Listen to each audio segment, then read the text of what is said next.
speaker this evening is Geraldine Mitchell. Geraldine is known to us here along in Mayo, along the west coast, as a poet. She has two collections of Birds and Bones from 2014 and World Without Maps from 2011, both from Arlene House. She has also, previous to that, she's written a biography of Muriel Gahan, who was involved with setting up of the Irish Country Women's Association back in the day, a woman who lived in Castlebar for quite a while. Geraldine has also written two children's books, Welcoming the French in 1992 and Escape to the West in 1994. She also has been involved since she moved to outside Louisburg with various times the Children's Arts Festival in Louisburg, and also she spent time as a coordinator for arts projects for asylum seekers in County Mayo. So please welcome Geraldine Mitchell.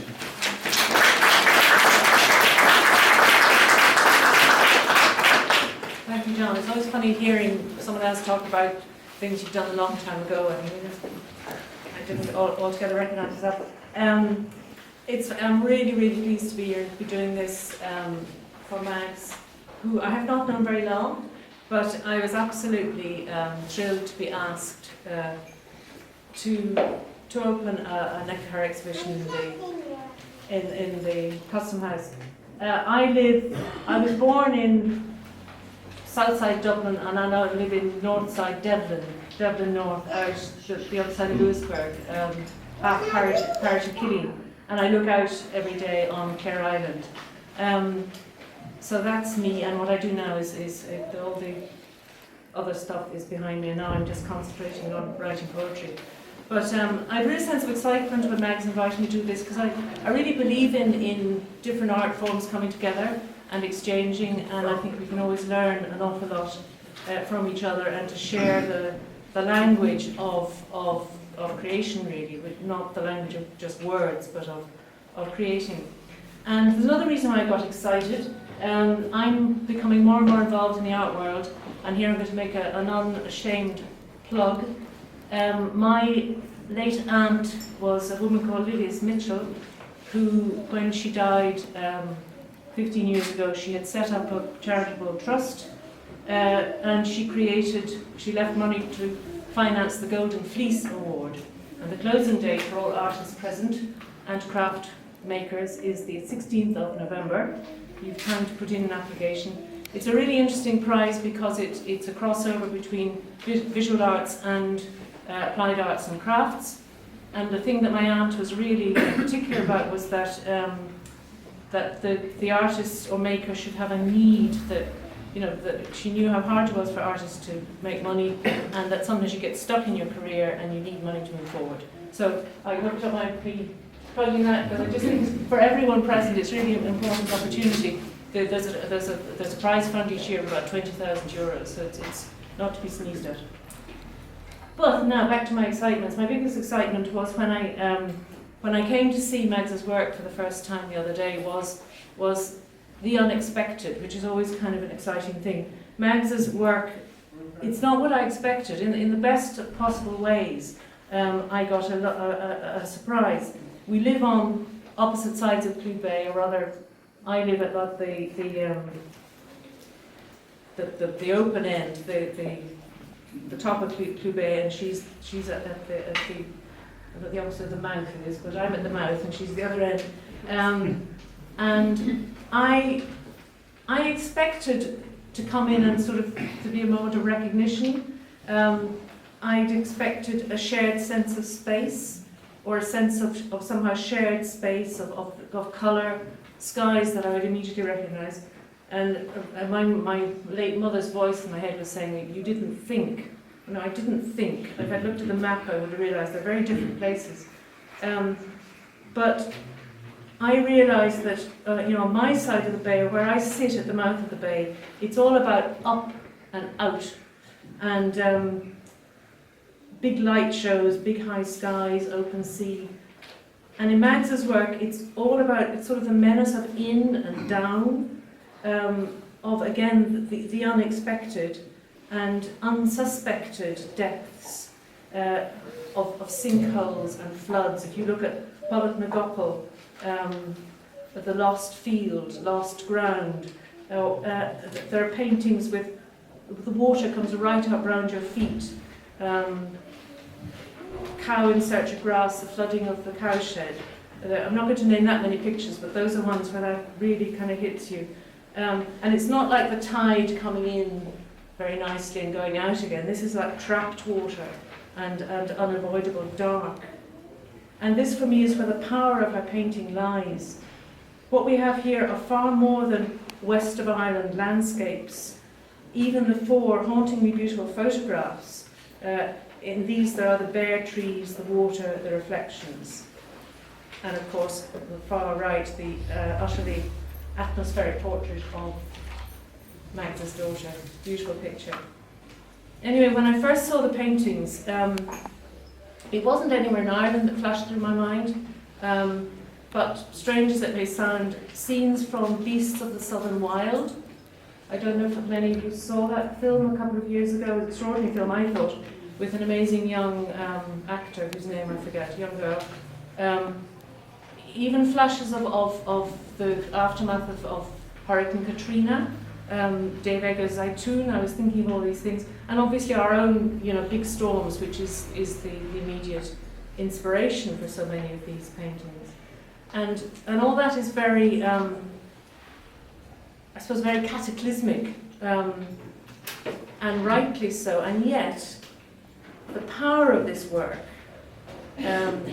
is in the fact, for me anyway, the way I see it, the fact that in spite of the darkness, that light that I see from my desk, and that all of us here recognise as one of the great gifts of living where we do, that light is all there in these paintings, but not where or how we might expect it to be. The nuanced tones of yellow, orange, blue, pink, colours and tones for which there are no words. And that's where, as a writer, I'm very envious of the visual artist. There are no words for these amazing, every painting you look at.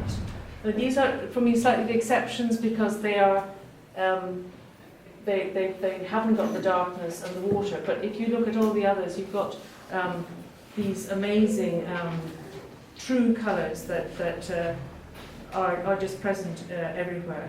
And almost always in reflections.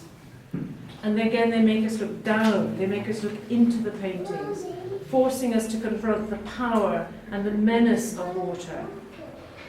And especially a water that's beyond our control. Tides, storms, floods, and their aftermath. The water comes up at us. If you look at the paintings, the water's always coming up at us, up around our ankles. It's both beautiful and menacing. A disturbing mix.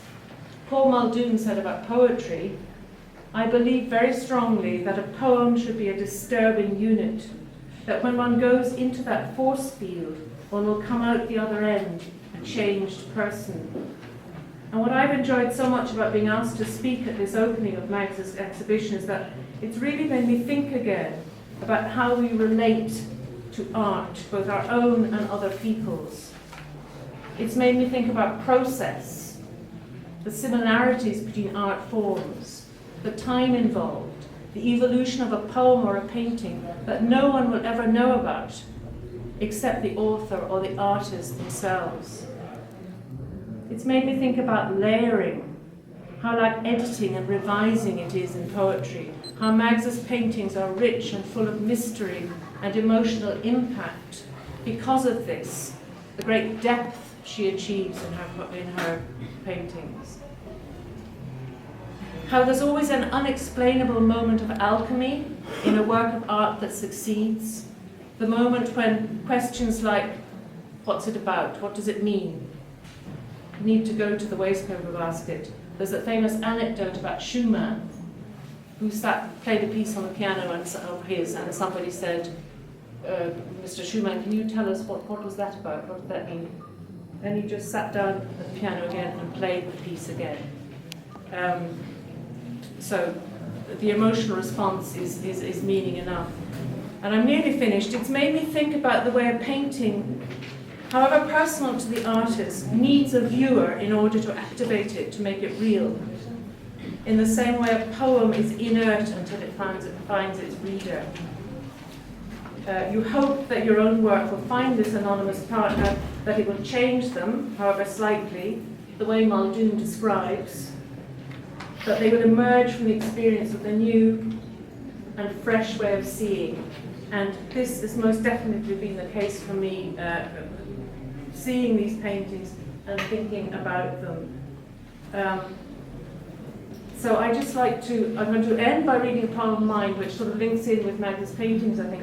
But I just want to thank Mags again for inviting me. Thank you, John, and all the people in the Custom House for getting once more a fantastic show, and wish you, congratulate you, wish you lots of luck with the exhibition. And I'm going to end with a poem. I have a lot of poems that actually are about paintings. There's a lot of water in my poems as well. But I thought I'd read one called The Forbearance of Trees, because of the trees. I'm fascinated by, I get sort of transfixed by winter trees. The way they wait so patiently all winter until they get their clothes back, and they're just there with their arms in the air all winter long. So this is called The Forbearance of Trees, and with that I'll be finished. Grass runs silver-backed across the empty meadow, where a woman stands and from behind a low stone wall observes the glow that fills each porthole of this house that has not sailed or sunk in 40 years. Anchored in the swell of dawn, it rides the silence. She watches through a net of winter trees their patient arms. Thank you.